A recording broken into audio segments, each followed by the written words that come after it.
Hello viewers, আসসালামু আলাইকুম। কেমন আছেন আপনারা সবাই? আশা করি আপনারা সবাই অসম্ভব ভালো আছেন। তো আজকে আমি যে বিষয়টা নিয়ে আসলে আলোচনা করতে চাচ্ছি, বাহামিয়ান যে ট্যুরিস্ট ভিসা ফর বাংলাদেশি নাগরিকদের জন্য বাহামিয়ান ভিসার ব্যাপারে আমরা সামগ্রিকভাবে আলোচনা করব, বিস্তারিতভাবে আজকে আলোচনা করার চেষ্টা করব। তো প্রথমেই আমাদের জানতে হবে বাহামার আসলে ভৌগোলিক অবস্থান কোথায়। বাহামার ভৌগোলিক অবস্থান হচ্ছে উত্তর আমেরিকাতে। উত্তর আমেরিকার যে কোনো দেশে আপনাকে যেতে হলে শুধুমাত্র কানাডা ছাড়া আপনি সরাসরি ফ্লাইট বাংলাদেশ থেকে পাবেন না। বাংলাদেশ থেকে যে কোনো দেশে যেতে চান, উত্তর আমেরিকা বা দক্ষিণ আমেরিকা, সরাসরি কোনো ফ্লাইট হবে না। অবশ্যই আপনাকে ইউএস এর যে কোনো একটা স্টেটে, ক্যালিফোর্নিয়া, নিউ ইয়র্ক, নয়তো বা অন্য যে কোনো এনিওয়্যার, আপনাকে অবশ্যই ইউনাইটেড স্টেটস এর একটা স্টেটে আপনাকে লেওভার নিতে হবে বা ট্রানজিট অবশ্যই করতে হবে। তো পূর্বে আমি আমার অন্য একটি ভিডিওতে বলেছি যে বাহামা যেতে হলে কিভাবে যাবেন এবং বাহামা যাওয়ার যে প্রসিডিউরটা আমি বিস্তারিতভাবে এখন আলোচনা করব। তো বাংলাদেশ থেকে বাহামা যেতে যে সমস্ত রিকোয়ারমেন্টগুলি ফুলফিল করতে হবে, অনেকেই প্রশ্ন এসছে যে বাহামা যেতে তো ভিসা লাগে না, তাহলে কি আমি গুলিস্তান থেকে বাসে উঠে নারায়ণগঞ্জ যাওয়ার মতো কিনা। আবার কেউ কেউ বলেছে যে ভাই এটা কিভাবে, প্রসিডিউরটা কি বিস্তারিতভাবে আলোচনা করেন। হ্যাঁ, তো আসলে এখন আমি বিস্তারিতভাবে আলোচনা করব এই বিষয়টা নিয়ে। মূলত বাহামা যাওয়ার জন্য বাংলাদেশি নাগরিকদের কোনো প্রকার ভিসা লাগে না। প্রথম শর্ত হচ্ছে এটা। এখন ভিসা লাগে না, কেন লাগে না? অনেকের প্রশ্ন আসলে কেন লাগে না, সব দেশে যেতে ভিসা লাগে। আসলে বিভিন্ন দেশের ইমিগ্রেশন পলিসি বিভিন্ন রকম, ভিন্ন ভিন্ন ভাবে তারা সাজিয়েছে। এখন বাহামা হচ্ছে একটি টুরিস্ট বেস কান্ট্রি, যেখানে ট্যুরিজম হচ্ছে প্রধান। আমরা যেমন আমাদের পাট এক সময় ছিল অর্থকরী ফসল, এখন বর্তমানে আমরা গার্মেন্টস শিল্পের উপরে নির্ভরশীল। দেশে সিংহভাগ অর্থনীতি চলে গার্মেন্টস শিল্পের উপরে নির্ভর করে। তো ঠিক একইভাবে বাহামা, নেপাল এবং এই ধরনের যে দেশগুলি রয়েছে পৃথিবীতে, মাইক্রো স্টেট বা রিমোট এরিয়া, এই দেশগুলিতে সাধারণত এরা অনেক উন্নত, এদের জীবনযাত্রার মান উন্নত, এদের নাগরিকরা উন্নত, কারণ এখানে প্রচুর পরিমাণে টুরিস্ট রয়েছে। এবং এই সকল টুরিস্টরা সাধারণত যখন যায় তখন এই টুরিস্টদের উপরে নির্ভর করে এই জাতি বেঁচে থাকে এবং এদের জীবনযাত্রা নির্ভর করে এই টুরিস্টদের উপরে। তো যেহেতু ট্যুরিজম নির্ভরশীল দেশ, সেহেতু এখানে এরা কিছু প্রসিডিউর রেখেছে যে কোনো দেশ থেকে, পৃথিবীর যে কোনো দেশ থেকে। সামান্য কয়েকটা দেশ যেগুলো রেস্ট্রিক্টেড করা হয়েছে, কিন্তু তাছাড়া অধিকাংশ দেশ, পৃথিবীর অধিকাংশ দেশের জন্য এই দেশগুলিতে ভিসা ফ্রি। এরকম কিছু দেশ পৃথিবীতে রয়েছে, আমি আমার পূর্ববর্তী একটি ভিডিওতে দিয়েছি কোন কোন দেশে আপনারা যেতে পারবেন বাংলাদেশ থেকে, বাংলাদেশি পাসপোর্টের মাধ্যমে কোনো প্রকার ভিসা লাগবে না। তবে যাই হোক, আমাদের মূল আলোচনায় আসে। আমাদের আজকের আলোচনার বিষয় হচ্ছে বাংলাদেশ থেকে ট্যুরিস্ট ভিসা, মূলত বাহামিয়ান ট্যুরিস্ট ভিসা। আসলে বাহামিয়ান ট্যুরিস্ট ভিসা বলতে কোনো ভিসা নাই, বাংলাদেশিদের জন্য বাহামা যেতে কোনো ভিসা লাগে না। তবে ভিসা না লাগলেও এখানে কিছু জটিলতা রয়েছে, কিছু যে নিয়ম কানুন থাকে সেগুলো কিন্তু আপনাকে অবশ্যই মেনটেন করতে হবে। তার মধ্যে অন্যতম হচ্ছে আপনাকে অবশ্যই একটি রাউন্ড ট্রিপ টিকিট লাগবে। যেমন আপনি বাহামা যাবেন, সেক্ষেত্রে বাহামা ইন্টারন্যাশনাল যে কোনো একটি এয়ারপোর্টের আপনার রাউন্ড ট্রিপ টিকিট লাগবে। বাংলাদেশে যে আপনি আবার ফিরে আসবেন, এটা বাহামা গভর্নমেন্টকে এনশিওর করতে হবে যে আপনি যাচ্ছেন বেড়াতে এবং সেখানে গিয়ে যতদিন ইচ্ছা আপনার ওখানে অবস্থান করবেন, ঘুরবেন, বেড়াবেন, তারপরে আবার আপনি ফিরে আসবেন আপনার নিজের দেশে। সেজন্য অবশ্যই আপনাকে একটি রাউন্ড ট্রিপ টিকিট কাটতে হবে। এবং পরবর্তী যে স্টেপ আসছে, স্টেপটা হচ্ছে রাউন্ড ট্রিপ টিকিট কাটার পরে কি আপনি চলে যেতে পারবেন? না, রাউন্ড ট্রিপ টিকিট কাটার পরে কিন্তু আপনি যেতে পারছেন না। এখানে আরো কিছু প্রসিডিউর রয়েছে, যে প্রসিডিউরগুলোর মধ্যে অন্যতম হচ্ছে বাহামা যেহেতু আমাদের দেশ থেকে, বাংলাদেশ থেকে সরাসরি কোনো ফ্লাইট পরিচালনা করে না, সো সে কারণে অবশ্যই অন্য একটি দেশে ট্রানজিট করে আপনাকে যেতে হবে যদি বাহামা আপনি যেতে চান। তো সেক্ষেত্রে অবশ্যই যেহেতু অন্য একটি দেশে বা দুইটি দেশে আপনাকে ট্রানজিটের মাধ্যমে বাহামা যে আপনি পৌঁছাতে পারবেন, সেহেতু বাহামার টিকিটের দাম একটু বেশি হবে। তবে এখানে টিকিটের ব্যাপারটি আমি বলতে চাচ্ছি না, বলতে চাচ্ছি যে বিষয়টি মূলত হচ্ছে এখানে আপনার একটি লেওভার ভিসা, আপনার একটি ট্রানজিট ভিসার প্রয়োজন হবে ইউনাইটেড স্টেটসে বা কানাডাতে। তো এখানে যেভাবেই আপনি যান না কেন আপনার 2টি ট্রানজিট ভিসার প্রয়োজন হবে আপনার বাহামা যেতে, বা বাংলাদেশ থেকে বাহামাস যেতে আপনার 2টি ট্রানজিট ভিসার প্রয়োজন হবে। আই মিন 2টা দেশে আপনাকে স্টে করতে হবে, মানে অল্প সময় যাত্রা বিরতি হবে 2টা দেশে। তো যাত্রা বিরতির যে 2টা দেশ তার মধ্যে আমি উল্লেখ করেছি সর্বোত্তম হচ্ছে কানাডা এবং তার্কি, মানে তুরস্কের ইস্তানবুল এবং কানাডাতে আপনার সবচেয়ে মানে সুইটেবল হবে আপনার জন্য। কিন্তু তারপরে যদি যারা মানে ইউনাইটেড স্টেটস হয়ে যেতে চান এটাও সহজ, তবে আপনার জন্য ভিসা অবটেইনিং একটু ডিফিকাল্ট। কারণ হচ্ছে ইউএস এর নিজস্ব কিছু ল আছে, কিছু আইন আছে, যে আইনগুলির কারণে আসলে ইউএস এর ভিসা পাওয়াটা একটু টাফ। এখন আপনাদের প্রশ্ন থাকতে পারে যে এটা তো ট্রানজিট ভিসা, কেন এত টাফ হবে? আসলে ট্রানজিট ভিসা হলেও এখানে আপনার টোটাল যে রিকোয়ারমেন্টটা আপনার B1 B2 ইউনাইটেড স্টেটস এর যে B1 B2 যে ভিসাটা, এই ভিসার মানে আপনার বিজনেস টুরিস্ট ভিসায় যে সকল রিকোয়ারমেন্ট আপনার রিকোয়ার করে সেই সেম রিকোয়ারমেন্ট আপনাকে রিকোয়ার করবে যদি আপনি C1C ভিসার জন্য যদি আপনি অ্যাপ্লাই করেন। সো এটা আপনার অনেক পেপারস আপনাকে অ্যারেঞ্জ করতে হবে, এগুলা সব কিছু সর্ট আউট করতে হবে এবং এগুলা সাবমিট করতে হবে। সো এটা আসলে একটু টাফ। তারপরেও আপনি ভিসা পাবেন এর কোনো নিশ্চয়তা নাই, জিরো পসিবিলিটি, আপনি পেতেও পারেন নাও পেতে পারেন, এর নিশ্চয়তা আমি না, কেউ না, মানে এটা কেউ দিতে পারে না এর পসিবিলিটি। যাই হোক, তবে সবকিছু ফুলফিল করলে অবশ্য পাওয়ার একটা চান্স থাকে, যেহেতু সবকিছু নিয়ম কানুন মাফিকই হয়। আর আরেকটি বিষয় যেটি বলতে চাচ্ছিলাম, তো আপনাকে কানাডা অথবা ইউএস এর আপনার এই 2টি দেশের যে কোনো একটি ট্রানজিট ভিসা মাস্ট আপনাকে করতে হবে, অবটেইন করতে হবে।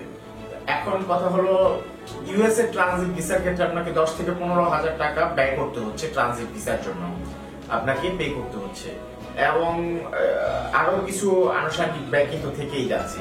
কিন্তু আপনার কানাডার ক্ষেত্রে কিন্তু সেরকম হচ্ছে না। কানাডা আপনি খুব সহজে যেতে পারছেন এবং কোনো প্রকার এক্সপেন্স হচ্ছে না ভিসাটি পাওয়ার জন্য, ভিসাটি আপনি একদম ফ্রিতে পাচ্ছেন। তো সেক্ষেত্রে আপনার কানাডিয়ান ট্রানজিট ভিসা নেওয়াটা মানে সহজ এবং ইজিলি আপনি পেতে পারেন, যতদূর সম্ভব এদের রিকোয়ারমেন্ট খুবই সহজ এবং ইজিলি আপনি পেতে পারেন। তো অবশ্যই আপনাকে মাথায় রাখতে হবে কানাডা যদি ট্রানজিট দেন সেক্ষেত্রে 48 ঘন্টার বেশি সময়ের ট্রানজিট আপনারা অবশ্যই নিবেন না, কারণ কানাডা এয়ারপোর্ট সেটা অ্যালাউ করে না। যেহেতু কানাডা মানে এয়ারপোর্ট সেটা অ্যালাউ করে না যে 48 ঘন্টার বেশি সময় আপনারা কানাডা এয়ারপোর্টে লেওভারে নেন, সেহেতু আপনাকে অবশ্যই এটা খেয়াল করতে হবে, যেহেতু আপনি টিকিট আগে কাটবেন। সো তারপরে যে বিষয়টা সেটা হচ্ছে আপনার ট্রানজিট ভিসা হয়ে যাওয়ার পরে আপনার রিটার্ন টিকিট সহ আছে, আপনার রাউন্ড ট্রিপ আর টিকিট আছে, তখন আপনাকে নিশ্চিত করতে হবে আপনার হেলথ, যে আপনার স্বাস্থ্যের কি কন্ডিশন। এখানে বাংলাদেশিদের জন্য এরকম কোনো কড়াকড়ি নেই। আপনার অন্যান্য দেশের আফ্রিকান এবং সাউথ আমেরিকানদের জন্য কিছু রেস্ট্রিকশন আছে, কিন্তু বাংলাদেশিদের জন্য সেরকম কোনো রেস্ট্রিকশন নেই নর্থ আমেরিকাতে। যেমন আমাদের যে সাধারণত ছোটবেলায় যে সমস্ত টিকাগুলি দেওয়া হয়, এই টিকার যে কার্ড, যে ইয়েলো একটা কার্ড থাকে, যে কার্ডটি দেওয়া হয়, টিকাটাকে নিবন্ধন করা হয় যে কয় মাস অন্তর অন্তর কোন টিকাটা দেওয়া হয়েছে কোনটা দেওয়া হয়নি, এই সমস্ত টিকার যে ফুলফিল করা, আপনার যে টিকা দিয়েছেন এটার প্রমাণপত্র হিসাবে এটার একটা ইন্টারন্যাশনাল কার্ড আপনাকে প্রোভাইড করবে। এখানে অথরিটি রয়েছে, সেই প্রসিডিউরটা আমরা বিস্তারিতভাবে অন্য একটি ভিডিওতে আলোচনা করার চেষ্টা করব। আর ইনিশিয়ালি আপনারা ওই সেম কার্ডটিকেও, যদি ওই ইয়েলো কার্ডটিকে আপনারা নোটারাইজ করে নিয়ে নেন সেক্ষেত্রে মানে ওটাও আপনি কাজে লাগাতে পারেন। আসলে বাংলাদেশিদের জন্য ওই মানে টিকার যে প্রমাণপত্র সেটা ওরা রিকোয়ার করে না, কারণ এটা মানে সারা পৃথিবী জানে যে বাংলাদেশে এটা নিশ্চিত সব মানুষ টিকার আওতায়। তো এই হচ্ছে আপনার যে হেলথ রেস্ট্রিকশনটা। তবে অবশ্যই আপনাকে যেটা মাথায় রাখতে হবে, ইয়েলো ফিভারের টিকা যদি আপনার দেওয়া থাকে তো ভালো, দেওয়া যদি না থাকে আপনার নিজস্ব নিরাপত্তার জন্য অবশ্যই ইয়েলো ফিভারের টিকাটা আপনাকে দিয়ে নিতে হবে, এটা মাস্ট আপনার নিজের সেফটির জন্য। এখানে হয়তো মানে এয়ারপোর্টে যখন পোর্ট এন্ট্রি সিল দেওয়া হবে তখন আপনাকে ইমিগ্রেশন অফিসার জিজ্ঞেস করবেন না, যখনই উনি দেখবেন যে আপনি বাংলাদেশ থেকে এসেছেন, কিন্তু নিজস্ব ব্যক্তিগত যে একটি নিরাপত্তা, ব্যক্তিগত নিরাপত্তার কারণে আপনার এটা মানে করা জরুরি। এরপরের বিষয়টি যে রয়েছে সেটা হচ্ছে আপনার পাসপোর্টে এন্ডোসমেন্ট। এখন অনেকেই প্রশ্ন করে যে আমার ক্রেডিট কার্ডের আওতায় $5,000 আমার এন্ডোস করা আছে। আসলে পৃথিবীতে এখন বর্তমানে ক্রেডিট কার্ডের আওতায় হলে, যদি ক্রেডিট কার্ড হয়ে থাকে সেক্ষেত্রে এটা মানে অ্যালাউ করবে ইমিগ্রেশন অফিসার। কিন্তু যদি আপনার এন্ডোসমেন্টটি ক্রেডিট কার্ডের আওতায় না হয়ে ডেবিট কার্ড অথবা যদি ডেবিট কার্ডও হয় তাও অ্যালাউ করবে, ইন্টারন্যাশনাল ডেবিট কার্ড অ্যালাউ করবে বা dual currency debit card allow করবে। তবে মাথায় রাখতে হবে, যদি প্রিপেইড কার্ড আপনার ভিসা বা মাস্টার বা আমেরিকান এক্সপ্রেস যেটাই হোক না কেন, যদি প্রিপেইড কার্ড হয়, প্রিপেইড কার্ড কিন্তু আসলে এম্বাসি অ্যালাউ করবে না। সো প্রিপেইড কার্ড হলে আপনাকে অবশ্যই রি-এন্ডোসমেন্ট করতে হবে। আপনার যদি ক্রেডিট কার্ড বা ইন্টারন্যাশনাল ডেবিট কার্ড না থেকে থাকে, নো প্রবলেম, কোনো সমস্যা নেই, আপনি সরাসরি ক্যাশ ডলার এন্ডোস করে নিতে পারেন। সরাসরি ক্যাশ ডলার এন্ডোস খুবই সহজ। আপনার ব্যাংক থেকে, যদি সিটি ব্যাংক থেকে করান, $680 আপনার খরচ হবে পার এন্ডোসমেন্টে। একটা রেস্ট্রিকশন আছে, $7,000 ইউনাইটেড স্টেটস বা উত্তর বা দক্ষিণ আমেরিকা, যে কোনো আমেরিকাতেই যান, আমেরিকাতে গেলে আপনাকে অবশ্যই $7,000 এর মধ্যে একটা রেঞ্জ দিয়ে দেওয়া হবে। এই $7,000 ভিতরে আপনাকে এন্ডোস করতে পারবেন, এর বেশি আপনি এন্ডোস করতে পারবেন না। এটা বাংলাদেশ ব্যাংকের আইন অনুসারে। তো যাই হোক, এই পরিমাণ একটা এন্ডোসমেন্ট আপনাকে অবশ্যই নিতে হবে। এখন অনেকেই ইউএস যে আপনার ট্রানজিট ভিসাটা পায় না। এইটা না পাওয়ার অনেকগুলি কারণ থাকে। এখানে ট্যাক্সের কিছু কাগজপত্র দিতে হয়, যেগুলোর মধ্যে আসলে আমাদের মেজরিটি মানুষেরই দেখা যায় যে কোটি কোটি টাকার বিজনেস করছি, কিন্তু আমরা ট্যাক্সের পেপারস কিন্তু আমরা আসলে ঠিকঠাক ভাবে এটাকে করি না, প্রিপেয়ার করি না, বা আমরা যখন রেডি করি তখন দেখা যায় যে অনেক ফেক অনেক ইনফরমেশন থাকে যেগুলি আসলে রিলায়েবল না। দেখা যায় যে পেছনের বছরেই আমার নীল ট্যাক্স ছিল, পরের বছরে আমি দেখা যায় আমি 1.5 কোটি টাকা ট্যাক্স দিলাম। ঠিক আছে, এই যে ট্যাক্স 1.5 কোটি টাকার ট্যাক্স, 1.5 কোটি টাকা ট্যাক্স দিলাম না, 1.5 কোটি টাকার ট্যাক্স দিছি। এখন 1.5 কোটি টাকার ট্যাক্স দিছি, এখন ইউএস এম্বাসি এটা জানতে চাইবে যে এই তো গেল বছর যেখানে আমি কোনো প্রকার ট্যাক্স ছিল না, গেল বছর আমার কোনো প্রকার ট্যাক্স ছিল না, মানে আমি নীল ট্যাক্স দিছি, এক বছরের মধ্যে 365 দিনের ভিতরে কি এমন আলাদিনের চেরাগ আমার হাতে এসে গেল যে কারণে আমি 1.5 কোটি টাকার মালিক হয়ে গেলাম আর সেটার উপর ট্যাক্স দিলাম, ইউএসএ ভিসার জন্য অ্যাপ্লাই করলাম। সো এটা আলটিমেটলি ফেক হিসাবে গ্রান্টেড হয়। সো এই ব্যাপারগুলি অবশ্যই মাথায় রাখতে হবে। আর অস্বাভাবিক কোনো ইনফরমেশন দেওয়া যাবে না। যদি ইউএসএ ট্রানজিট ভিসা বা বিজনেস ট্যুরিস্ট ভিসা বা যে কোনো ভিসার জন্য অ্যাপ্লাই করেন, সেক্ষেত্রে অবশ্যই এই জিনিসটি মাথায় রাখবেন। আর সাধারণত মেজরিটি অ্যাপ্লিকেশন কিন্তু আসলে রিজেক্টেড হয় এই একটাই কারণ, ভুল তথ্য, অসত্য তথ্য, এবং যেটা মানে স্বাভাবিক যে কোনো মানুষ একটু যদি মাথা খাটিয়ে চিন্তা করি তাহলে সেটা অসত্য তথ্য। এখন যেমন ব্যাংক স্টেটমেন্ট রিকোয়ার্ড করে 6 মাসের, যে প্রিভিয়াস 6 মান্থ আমার ব্যাংক স্টেটমেন্ট সম্পর্কে তথ্য ওদেরকে দিতে বা ব্যাংক স্টেটমেন্ট দিতে। এখন আমি দিলাম 6 মাসের ব্যাংক স্টেটমেন্ট। এই 6 মাসে আমি আত্মীয় স্বজন, চাচা, খালু, যার যেখানে মানে যার যত আত্মীয় স্বজন সবার কাছ থেকে টাকা পয়সা নিয়ে আমি ট্রানজাকশন করা শুরু করলাম। এখন একজন ব্যবসায়ী যদি ট্রানজাকশন করে, সে কিন্তু 6 মাস ধরে ব্যবসা শুরু করেছে, 6 মাস ধরে ব্যবসা করবে না। এখন তার মানে অ্যাকাউন্টটা যতদিন হয়েছে তখন থেকে কিন্তু সে অ্যাকাউন্ট মানে আস্তে আস্তে বাড়বে বা কমবে, এর উপরেই কিন্তু সেটা ট্রানজাকশন হবে। ট্রানজাকশনের মানেই না যে হুড়মুড় করে আমি যখন থেকে মানে মাথায় নিছি 1 বছরের মধ্যে আমাকে ট্রানজাকশন বানাইতে হবে, 1 বছরের ট্রানজাকশন কি, কয়েক কোটি টাকা আমার দেখাইতে হবে, তারপরে আমি এটা মানে আগে কি ছিল। এখন ইউএস এম্বাসি যদি 1 বছরের বা 6 মাসের আপনার ব্যাংক স্টেটমেন্ট চায়, এই 6 মাসের ব্যাংক স্টেটমেন্ট চাওয়ার আপনার কাছ থেকে নিচ্ছে, এবং তার পেছনের 6 মাসের মানে ব্যাংক স্টেটমেন্ট কিন্তু এম্বাসি ঠিকই নিচ্ছে, যেটা আপনি জানছেন না। এবং দুইটার মধ্যে যে ভারসাম্য আছে কিনা, দুইটার মধ্যে কোন রকম মানে সামঞ্জস্য আছে কিনা, এই সামঞ্জস্যটা কিন্তু আসলে মূলত চেক আপ করে। তো যাই হোক, আলোচনা বড় হয়ে যাচ্ছে। তো এরপরে এই ট্রানজিট মানে এটা হচ্ছে এন্ডোর্সমেন্ট। এই এন্ডোর্সমেন্টের পরে আপনার কাজ হবে আপনার নিজের পুলিশ ক্লিয়ারেন্স। অবশ্যই মাথায় রাখতে হবে, পুলিশ ক্লিয়ারেন্সটি 1 সপ্তাহ লাগে। অবশ্য এখন 1 সপ্তাহ লাগে না, তারও কম সময় লাগে। তো এটা অনলাইনেই করা যায়, এখন খুব সহজ, আগে একটু ডিফিকাল্ট ছিল। তো এটা সরকারি ব্যাংক, বাংলাদেশ ব্যাংক অথবা সোনালী ব্যাংক বা এই ধরনের যে কোনো ব্যাংকে আপনি টাকা জমা দিতে পারবেন। এখানে খরচ মনে হয় 300 থেকে 500 টাকা, কিন্তু আমাদের দেশে প্রচলিত স্পিড মানি তথা ঘুষ দিয়ে আপনার 1000 টাকা বা 1500 টাকার মতো খরচ হতে পারে, আবার নাও হতে পারে যদি পরিচিত জন অথবা আপনার সেরকম কোনো প্রভাব থাকে।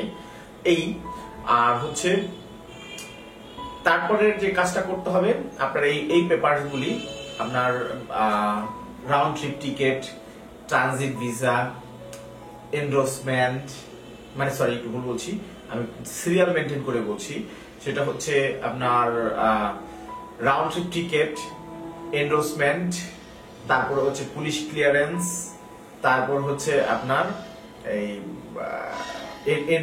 এন্ডোর্সমেন্ট, তারপর হচ্ছে আপনি ট্রানজিট ভিসা।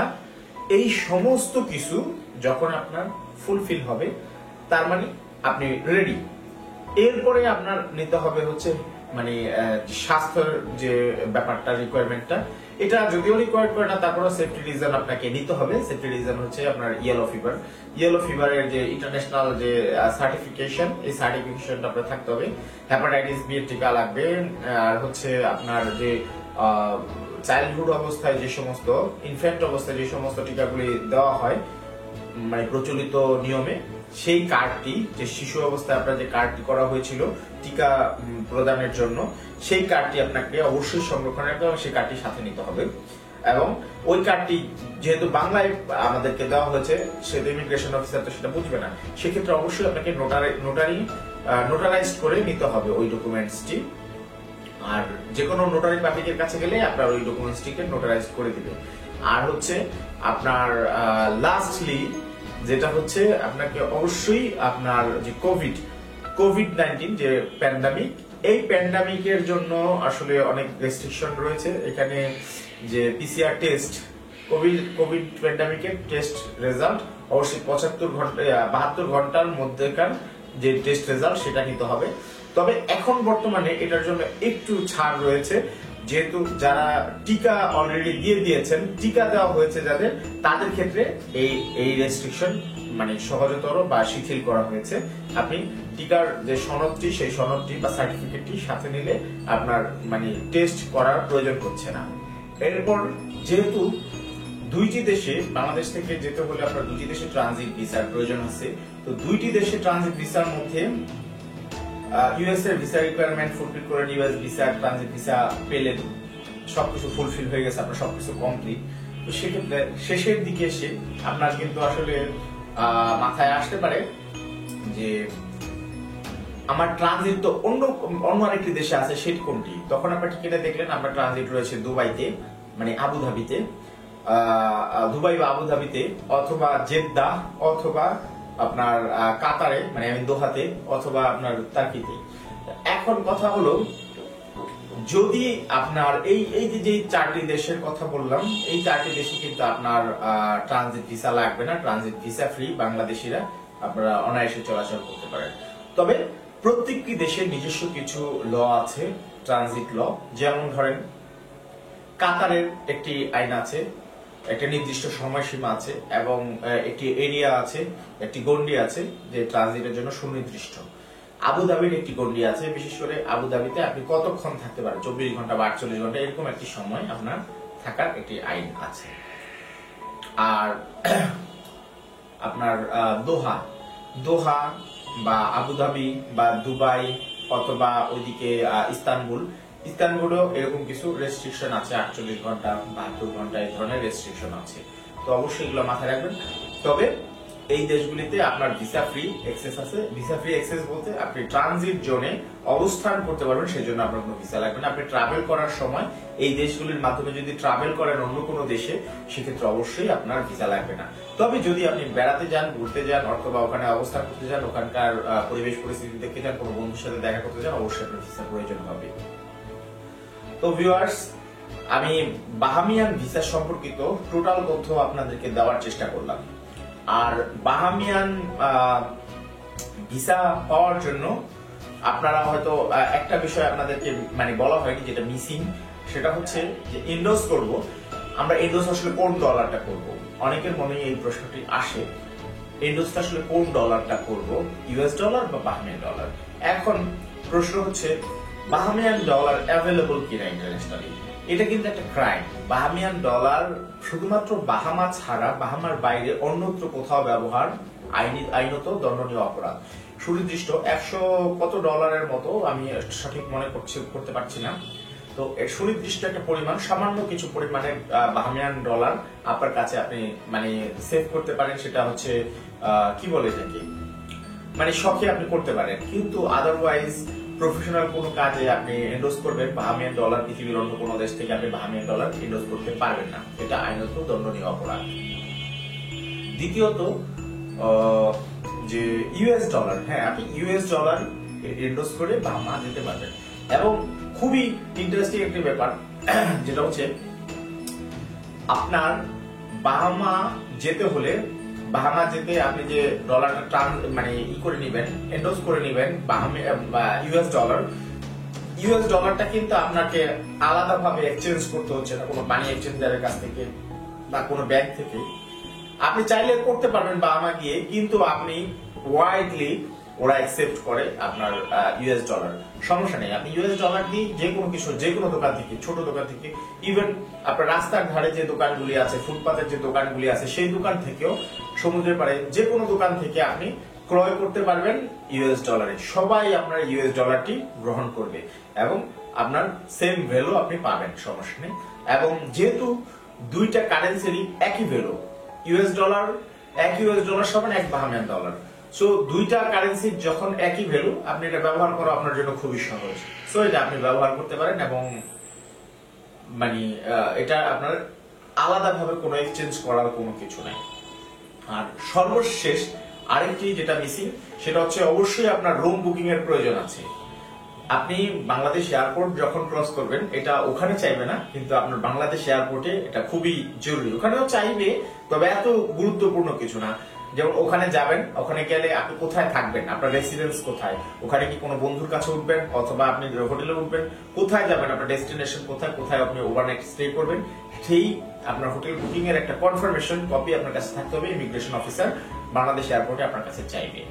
সো এই সব ডকুমেন্টস গুলি যদি আপনি ফুলফিল করতে পারেন, সেক্ষেত্রে বাহামা যাওয়ার ক্ষেত্রে আপনার কোনো প্রকার প্রবলেম নেই, আপনার কোন প্রকার ভিসা লাগবে না। ওখানে গেলে আপনাকে সরাসরি এন্ট্রি দিয়ে দিবে, জাস্ট এন্ট্রি একটা সিল দিবে। এখানে কোনো প্রকার আপনাকে পেমেন্ট করতে হবে না।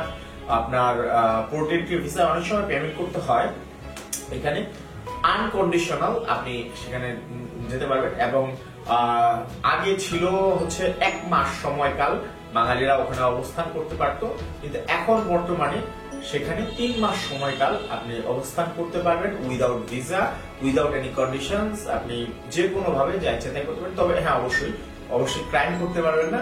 আর দ্বিতীয়ত হচ্ছে অবশ্যই কোন রকম অর্থনৈতিক যে যোগাযোগ বা বিজনেস লেনদেন, ঠিক আছে, এই ধরনের কোনো কাজকর্ম আপনি করতে পারবেন না। শুধুমাত্র টুরিস্ট হিসাবে ওই দেশ ভ্রমণ, আপনি ওই দেশ ঘুরে বেড়াতে পারবেন এবং এনজয় করতে পারবেন, ওখানে অবস্থান করতে পারবেন, সবকিছু করতে পারবেন। আপনি চাইলে বিয়েও করতে পারবেন, কোনো প্রবলেম না। বাট আপনি মানে ফিনান্সিয়াল কোন অ্যাক্টিভিটিসে ওখানে ইনভলভ হতে পারবেন না। সো এটা হচ্ছে আপনার রেস্ট্রিকশন। সো এই 3 মাস আপনি র্যান্ডম ওখানে থাকতে পারবেন। তো ভিউয়ার্স, এই ছিল বাহামিয়ান যে ভিসা প্রসিডিওর বা বাহামিয়ান যে ভিসা সম্পর্কিত বিস্তারিত তথ্য, বিস্তারিত আলোচনা আমি আপনাদেরকে বিস্তারিতভাবে আলোচনা করে মানে বোঝাতে চেষ্টা করলাম যে কিভাবে আপনারা বাহামিয়ান ভিসা পেতে পারেন। তবে যাওয়ার জন্য যেটা ইম্পর্টেন্ট সেটা হচ্ছে অবশ্যই আপনি ট্রানজিট ভিসাটা কনভিন্স করতে হবে। ট্রানজিট ভিসাটা তো কানাডা ট্রানজিট ভিসা নেওয়াটা খুবই সহজ, কোনো প্রকার ব্যয় নেই, একদম ফ্রি। সেক্ষেত্রে আপনার কিন্তু যেতে কোনো খরচ হচ্ছে না এবং শুধুমাত্র বিমান ভাড়া ছাড়া অন্যান্য আনুষঙ্গিক কিছু কাগজপত্র মানে অর্গানাইজ করা ছাড়া অন্য কোনো খাতে কিন্তু আপনার টাকা ব্যয় হচ্ছে না। সো কানাডিয়ান যে ট্রানজিট ভিসাটার জন্য আপনারা জোর দিবেন যদি বাহামা যেতে চান। তো ভিউয়ার্স, এই ছিল আমাদের পূর্ণাঙ্গ ভিডিও। তবে মানুষ মাত্রই ভুল, অবশ্যই তথ্য আমি যা বলেছি তার মধ্যে কোনো ভুল নেই, সম্পূর্ণ নির্ভুল। তবে যদি কোনো কিছু মিস করে যেয়ে থাকি অবশ্যই আপনারা কমেন্টস এর মাধ্যমে জানাবেন, আমরা পরবর্তীতে সেটা সলিউশন বলার চেষ্টা করব। ধন্যবাদ সবাইকে, আসসালামু আলাইকুম।